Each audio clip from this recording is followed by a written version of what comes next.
Tradition.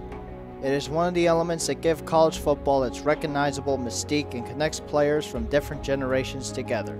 It may be as simple as touching a sign or a rock before taking the field in front of thousands of fans, or it can be a more complex ritual that takes place when no one is watching.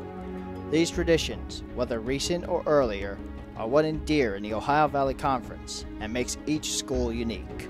For Jacksonville State, their link to the past hangs above the door before they entered Burgess Snow Field. A wooden sign with one word: win.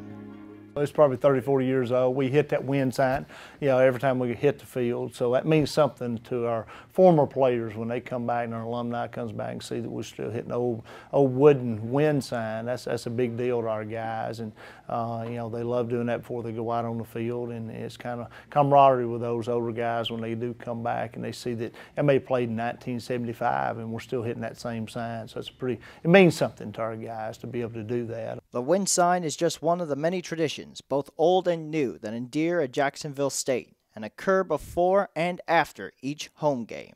We try to do a lot of things for our student body. We got a Gamecock walk now that's been integrated since we've been there, and also we started going over to our Southerners, which is our band, which we have one of the best bands in the country at any level. We got 450 plus members, and they're awesome. So we go over to them after the game. We sing our fight song with them as they play it, and then we sing "I Fly Away."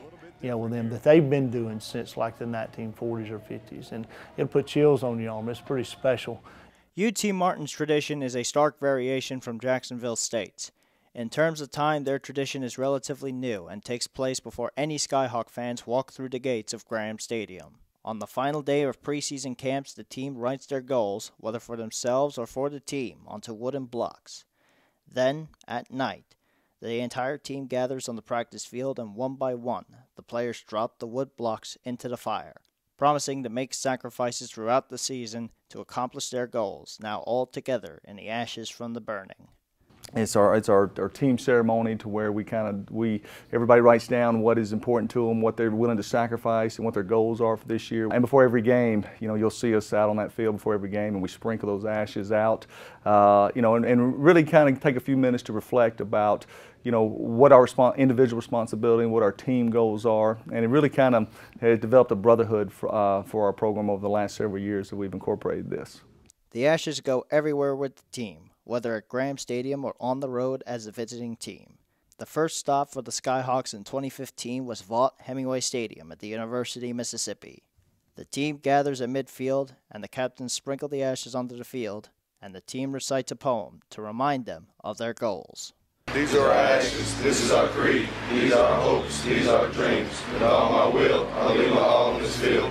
You are my brother, you are my strength, you are my all, we'll all be linked. These are just two examples of the many traditions in the Ohio Valley Conference, inspiring excellence since 1948.